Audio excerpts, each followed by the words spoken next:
What's good, esoteric bosses? Today I want to talk to y'all about a very important topic, the empath-narcissist relationship paradigm. Empaths and narcissists are two polar opposites, yet they find their ways into each other's lives. Okay, empaths are highly sensitive individuals who possess a deep sense of empathy and compassion towards others. They are kind, caring, and always put others before themselves. Narcissists, on the other hand, they have a very inflated sense of ego, of self, period. And they feel very entitled to special treatment. It may seem like these two individuals could never form a relationship. However, the truth is quite the opposite. Empaths are often drawn to narcissists because they see the good in everyone, and they believe that they can help the narcissist overcome their flaws.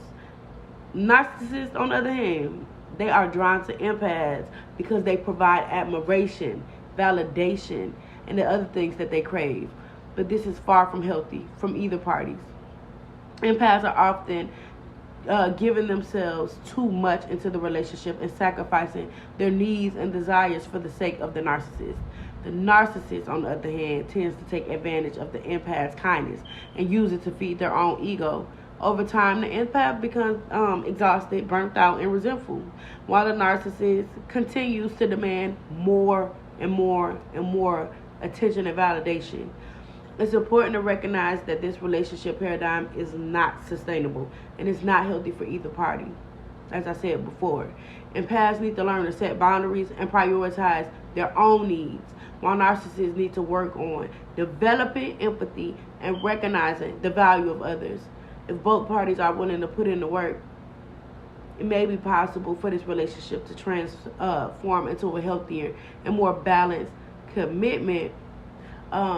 Remember, you are worthy of love and respect. Don't settle for less, and don't sacrifice your own well-being for the sake of someone else's ego. Now, while I do feel that everyone has room to grow, I'm not here to diagnose anyone, so I'm really speaking on people with narcissistic tendencies here. I do feel like people deserve a chance to grow and learn from their mistakes and experiences. However, once you set your boundaries and told them how you feel, you don't continue to repeat it over and over and over again. They're going to get with it or they're not, okay? Anything beyond that is something you're going to have to take accountability for in the end when they end up hurting you really bad.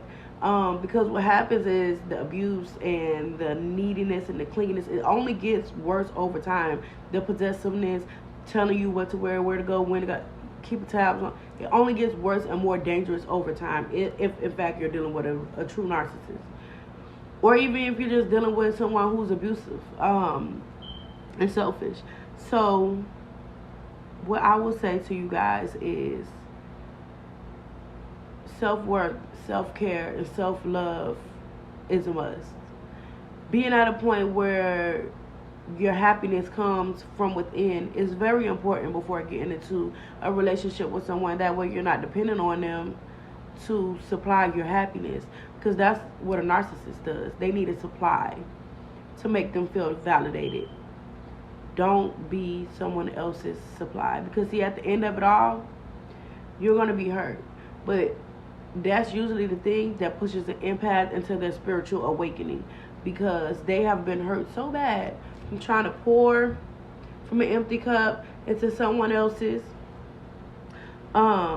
that their fucking cup shatters, and then they have to, spirit has to come through to patch it back up and make sure they can pour water into that mug again, because you done did a number on your ass. And yes, I said you did a number on you, because we have to be accountable for what we allow. So the sooner we go into our checklist and see what's okay and what's not, and what we're going to deal with and what we're going to do not, we need to stand on the decisions that we make. I suggest journaling for to everybody. And I would like you, empaths, who are dealing with a narcissist or have dealt with a narcissist, write it down. Write those traits down that you ignored of that person. Write down what your boundaries are and what you expect from people. And it don't have to just be in a romantic relationship, in any relationship. I want you to write that shit down. I want you to get into it. I want you to talk about it. I want you to put into the universe what it is that you truly want for yourself, so that you can manifest it properly. Because I know you did not mean to manifest this narc. Thank you guys for tuning in. Let me know if you guys have any questions, any suggestions for what type of video I can do next. Also, I did want to add one more thing. One more thing I recognize about the empath and narc connection. I feel like oftentimes the empath is dealing with this person because they need to heal them, because it's a projection. You're distracting yourself from what you need to heal within you. You're distracting yourself from the pain you suffered. The shit that made you an empath, the shit that made you psychic, the shit that made you so loving and compassionate and nurturing, it came from somewhere.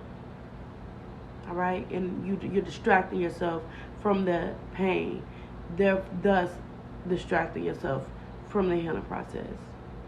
You guys go do your shadow work. You guys go do your healing. You guys go do your praying, your meditating, your manifesting, your energy cleansing. Whatever it is that you got to do. I love y'all.